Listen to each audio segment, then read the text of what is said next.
নমস্কার বন্ধুরা, বাঙালি রান্নাঘরে চলে এলাম আবারও একটা নতুন রেসিপি তোমাদের সঙ্গে শেয়ার করব বলে। আজকে বানাচ্ছি আমার রান্নাঘরে হাড্ডি ছাড়া মাংস।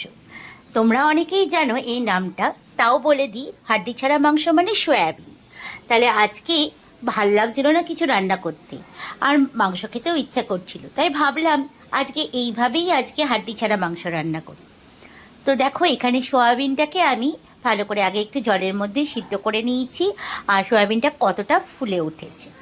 এবার সোয়াবিনটাকে ভালো করে সিদ্ধ করার পর ঝুড়ির মধ্যে ঢেলে রেখে দিলাম একটুখানি জল ঝরবার জন্য। তারপরে এখানে ঝুড়িতে আলু কেটে নিয়েছি ডুবো ডুবো করে। আলুটাকে ডুবো ডুবো করে কাটা হয়ে গেছে। আর এইবার আমি কড়াইয়ে সর্ষের তেল বসাবো দিয়ে, আর তোমরা সবাই জানো সোয়াবিন রান্না করতে গেলে কিন্তু তেলটির পরিমাণটা অনেকটাই বেশি লাগে। তার জন্য এখানে সর্ষের তেল দিয়ে দিয়েছি, আর কড়াইয়ের মধ্যে আলুটাকে লাল লাল করে এখন ভেজে তুলে নেব। আমার মা না যখনই বায়না করতাম যে মা আমি আজকে মাংস খাবো, তখনই মাঝে মাঝে এরকম হাড্ডি ছাড়া মাংস করে দিত। কথা বলতে বলতে এইদিকে চলো বাটনাটা বেটে নিই। ওইদিকে আলুটাও ভাজা বসিয়ে দিয়েছি।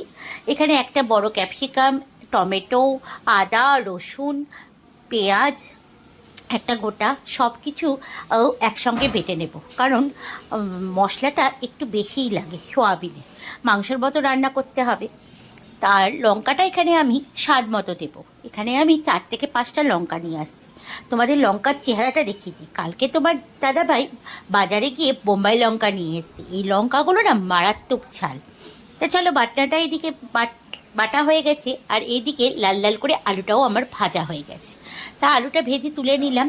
আর ওই তেলের মধ্যে আমি এবার ওই সোয়াবিন যেটা আমি তুলে রেখেছিলাম, সেই সোয়াবিনটাকে ভালো করে একটুখানি ভেজে নেব। আর ভাজার আগে তোমাদেরকে একটা ছোট্ট টিপস দিয়ে দিই, তেলের মধ্যে যখন মাংস বা সয়াবিন বা ভালো মন্দ কিছু রান্না করবে, তার মধ্যেই তুমি লঙ্কার গুঁড়ো আর একটু হলুদ দিয়ে দেবে, তাহলে দেখবে কালারটা পুরো অসাধারণ আসে। এইবার আমি সোয়াবিনগুলোকে দিয়ে দিলাম। সোয়াবিনগুলোকে লাল লাল করে একটুখানি ভেজে তুলে নেব। একটু লাল লাল করে ভেজে নিলে সোয়াবিনগুলো, তাহলে কি হয়, ওই যে প্যাচপেচানি যে ভাবটা থাকে, সেই প্যাচপেচানি ভাবটা কিন্তু থাকে না একদম। তার জন্য সোয়াবিনগুলোকে একটু লাল লাল করে ভেজে তুলে নেব। এইবার দেখো সোয়াবিনটা হালকা ভাজা হয়ে গেছে। সোয়াবিনটা তুলে রাখবো এবার। আর ওই কড়াইয়ের মধ্যে আবারও একটু সর্ষের তেল দিলাম, কারণ তেলের পরিমাণটা আগেই বলেছি একটু বেশি লাগবে। কারণ মাংস হচ্ছে কি না হাড্ডি ছাড়া মাংস, বুঝেছো? সে তো কবজি ডুবিয়ে খেতে হবে, তাই জন্য একটুখানি ভালো করে কষিয়ে রান্না করতে হবে। কি বলো, তাই তো?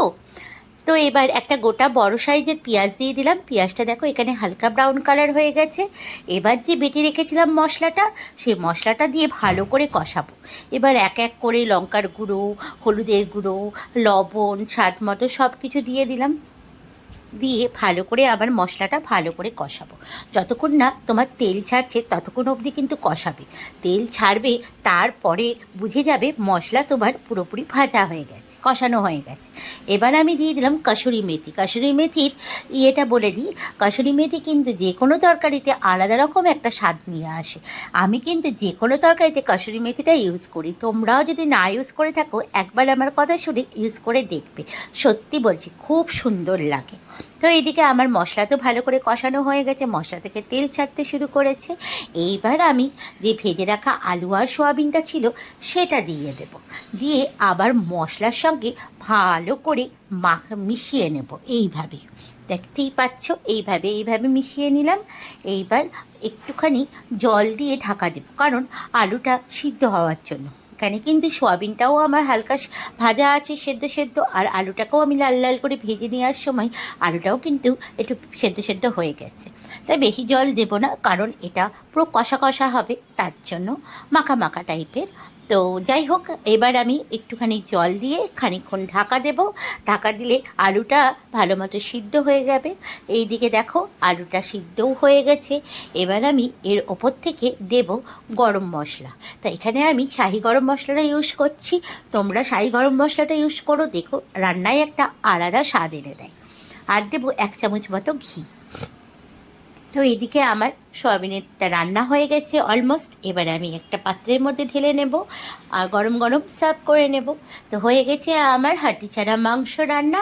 তাহলে এই রেসিপিটা কেমন লাগলো অতি অবশ্যই কিন্তু কমেন্টস করো, ভালো লাগলে লাইক করো। আর যারা আমার নতুন বন্ধু তাদেরকে আবারও মনে করিয়ে দিই, আমার চ্যানেলটা সাবস্ক্রাইব করে দিও। তাহলে এরকম ছোট ছোট অনেক রান্না তোমরা দেখতে পাবে। আর রান্নার মাঝখানে মাঝখানে আমি কিন্তু অনেক টিপসও দিয়ে থাকি, সেই টিপসগুলো ফলো করবে, রান্নায় আলাদা স্বাদ আসবে। তা টাটা। আজকে